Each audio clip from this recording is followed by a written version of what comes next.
If you stay with this talk to the end, you'll walk away with something most people never get from years of failed relationships, spiritual searching, or therapy.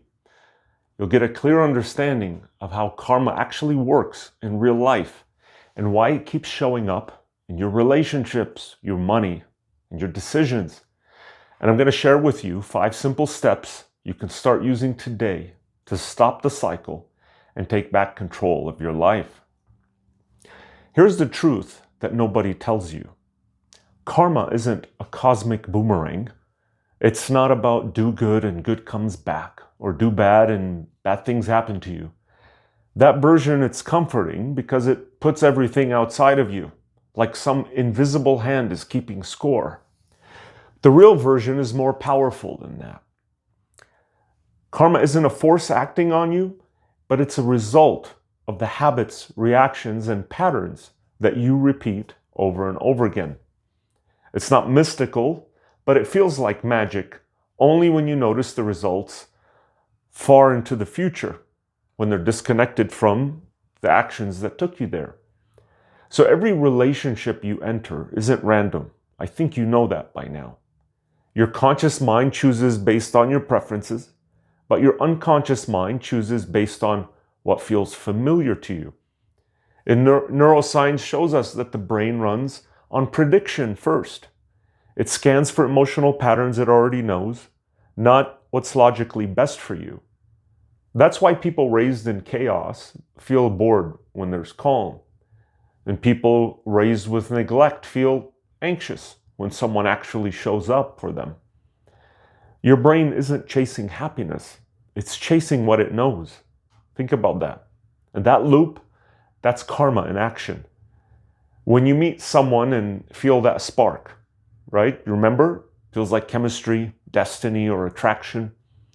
What's really happening there is your brain recognizes a pattern that it knows how to handle.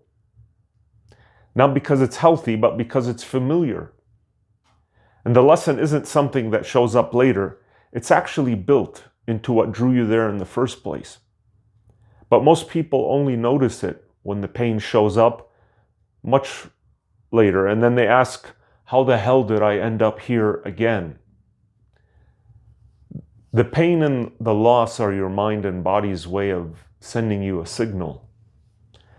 When a habit has been working well enough, your brain doesn't question it. But when it starts causing you heartbreak or repeated failure or frustration, that's when something has to change. And that's the lesson that life is trying to teach you. The pain isn't intended to be punishment. It's your brain and body saying, notice this. You can do better. Here's what we know from psychology. It's common sense, right? Behavior strengthens when rewarded and it weakens when punished. But the problem with that is the most powerful rewards are short-term, right? Think about it. Avoiding a hard conversation feels calm. Chasing approval feels good for the moment. Postponing responsibility feels relieving. But months later, when relationships collapse or careers stall or self-respect erodes, your brain doesn't automatically connect those results to your earlier choices. To your brain, they feel separate. But to karma, they're part of the same chain. So that's why people swear they're doing everything right and still end up in the same mess. They adjust the surface behavior, but the underlying reflex, the emotional patterns driving it, stays the same. Karma doesn't care about intentions. It responds to what you keep repeating under pressure. We see this everywhere. Someone who grew up believing that love is unstable, pushes people away, tests them constantly, and reads harmless distance as betrayal.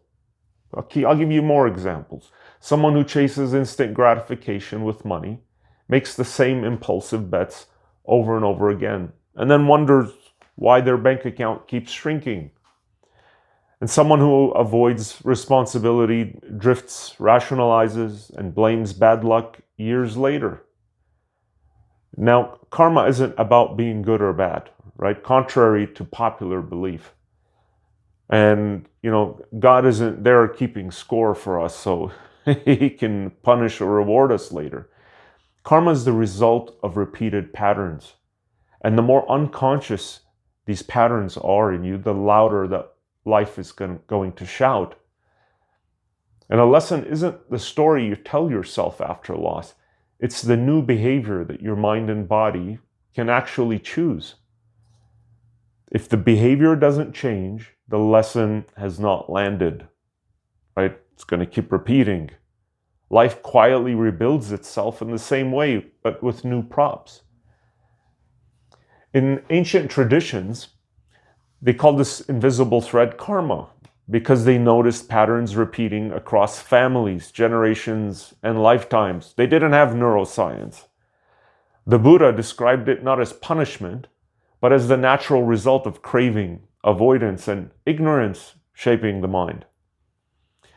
Modern psychology calls it dopamine, threat response, attachment injury, or cognitive bias.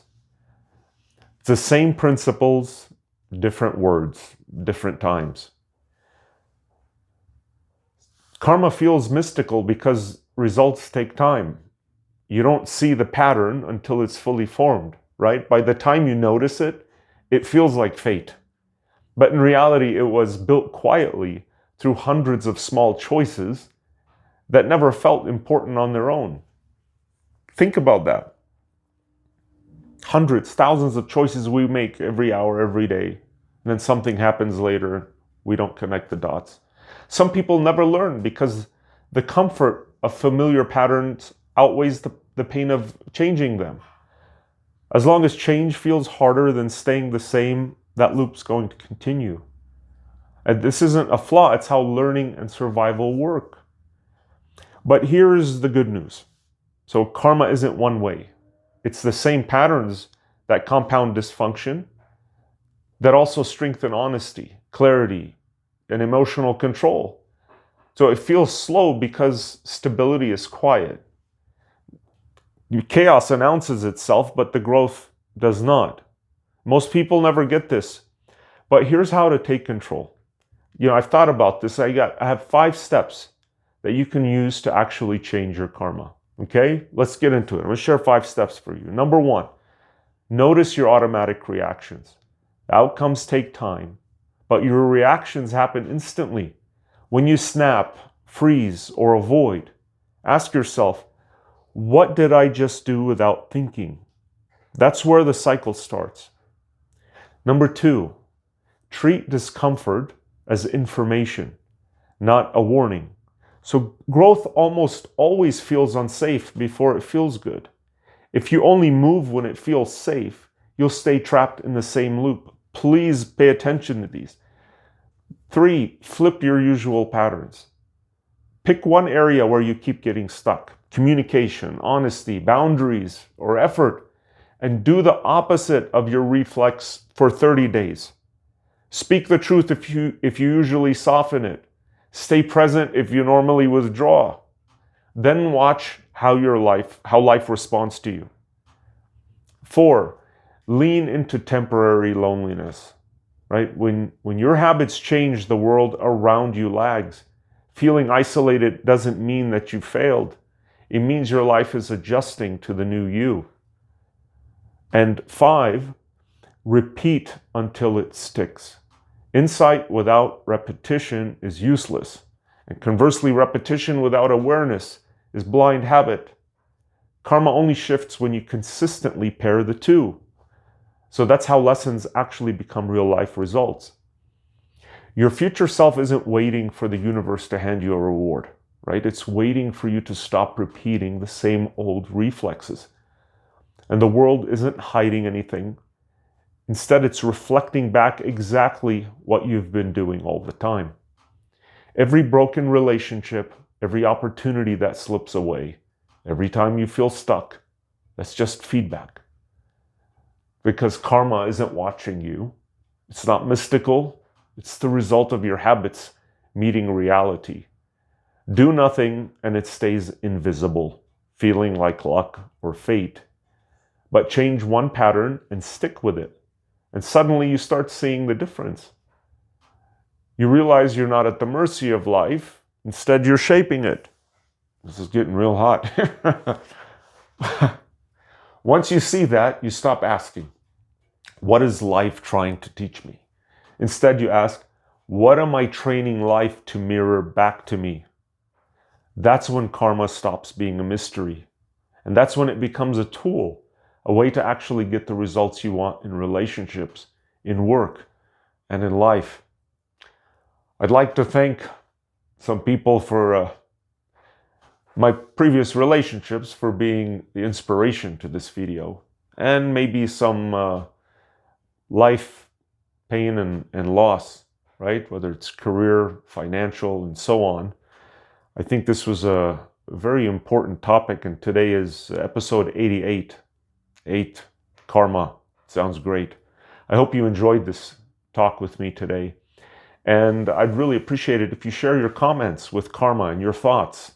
I read all the comments. I'd like to hear from you. And if you found this talk helpful, please share it with a friend. And I'll see you on the next video. Thanks.